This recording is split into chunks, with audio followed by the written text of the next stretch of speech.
he's notorious for, running a tight ship and being the boss and all that, and the fines and everything.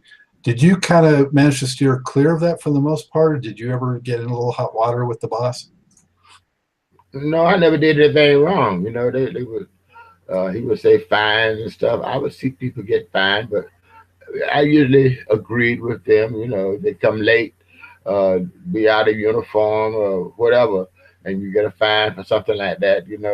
I could understand. I could understand, and everybody else understood too that there was going to be a fine if you do something that was against the prevailing rules at that time.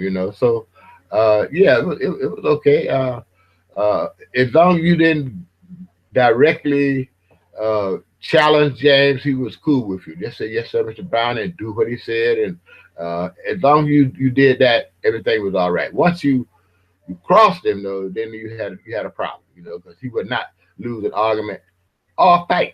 He would not lose. When spending all those years with him, Fred, do you feel like you got to know James Brown the man at all, or did he always kind of have a bit of a wall up? And if you did, what do you think of James Brown the man? I don't know if I got to understand James. I understood where he was coming from and why he was coming from where he was coming from. So I understood how to work with him, and I'm not sure, but I think he kind of liked me too, because he understood where I was coming from, and he understood that I would do whatever he said. We had one riff. He thought that I had done the horns on George Clinton's Chocolate City album. And I told him I didn't do it. I didn't even know George, and I hadn't even recorded. I had never heard Chocolate City until then. I would listen to it, that's not me, So he always thought that I lied to him about that. I never lied to him. I always told him the truth, whether it was to protect myself or protect him. I told him the truth all the time, But he just was sure that I had done the horns on Chocolate City. You give them cats our stuff. You're supposed to give us this. This is house there here. Blah blah blah. And stuff like that. I said, I didn't do it, Mr. Brown. I didn't do it. And but years later, he finally found out I really didn't do it. And but that's the only thing, because I understood how to work with him, what pushed his buttons, what didn't push his button, what made him happy, what didn't make him happy.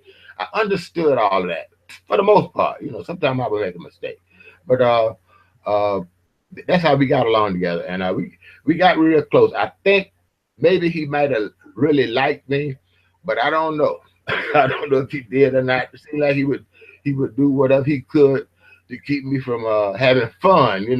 He wanted me to work all the time the way he did. He wanted me to work as hard as he worked, and I made him think that I was working as hard as he was too. Which I wasn't. I did work hard though. I did work because I had to be on call, whether he called me 4 o'clock in the morning, 10 o'clock in the morning, 8 o'clock at night. I had to be there for him. Come Fred, I would always go. So it was a strained, kind of a hard relationship for me, but I think he understood me as well as I understood him.